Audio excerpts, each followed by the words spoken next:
Donc du coup c'est sens Bemao vers Petit-Bourg. Donc au niveau d'Arnouville, le véhicule du coup la Peugeot 208 m'a dépassé normalement. Elle roulait à une allure normale, raisonnable du moins. Et je pense qu'elle a souhaité rentrer, du moins c'est sûr, hein, elle a souhaité rentrer à Daubin pour aller vers du coup la route de la traversée. Sauf que ce tournant est très traître et je pense qu'elle n'a pas eu le temps de freiner assez pour pouvoir bien prendre du coup l'entrée. Et ce qui fait que le véhicule a heurté la barrière de protection et elle a directement... Elle a été tout droit quoi en fait. Voilà, en fait elle a fait tout droit. Le véhicule a volé dans les airs, elle a fait des tonneaux, elle a atterri sur le toit.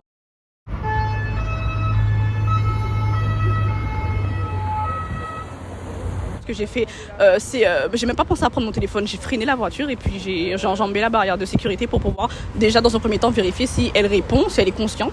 Et lorsque j'ai vu qu'elle n'était pas consciente, c'est à partir de là que j'ai trouvé son téléphone qui a été éjecté du véhicule. Je l'ai récupéré directement et elle recevait des appels comme par hasard à ce moment-là de ses proches et c'est là que j'ai expliqué la situation et que j'ai demandé aux gens autour de moi parce que je n'avais pas mon téléphone, est-ce qu'ils peuvent appeler les secours pour qu'ils puissent vite arriver sur les lieux des faits. Parce que vous étiez derrière en train de rouler quoi. J'étais juste derrière elle. Donc du coup j'ai tout vu en direct et la première chose que j'ai fait c'est de m'arrêter.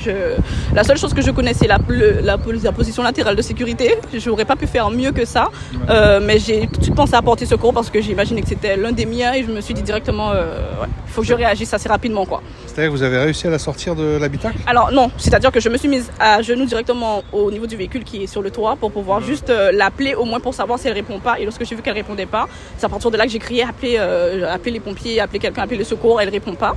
Et de là les gens, puisqu'il y avait un médecin sur place, de ce que j'ai compris, une femme qui était en civil, qui a dit qu'on peut la retirer du véhicule. Donc à partir de là, ils ont fait en civil, ils ont les habitants, enfin les gens qui se sont arrêtés sur le lieu de l'accident ont aidé. Ils ont retiré le corps du véhicule. De là, j'ai essayé de pas l'appeler par son prénom puisque j'ai eu ses proches qui m'ont dit comment elle s'appelle. Et de là, je lui ai dit Johanna, est-ce que tu m'entends? Si tu m'entends, bouge ta main. Elle bougeait pas. Et on a compris qu'elle était inconsciente.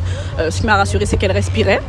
Et à partir de là, on a juste eu à attendre les pompiers pour qu'ils puissent venir porter secours.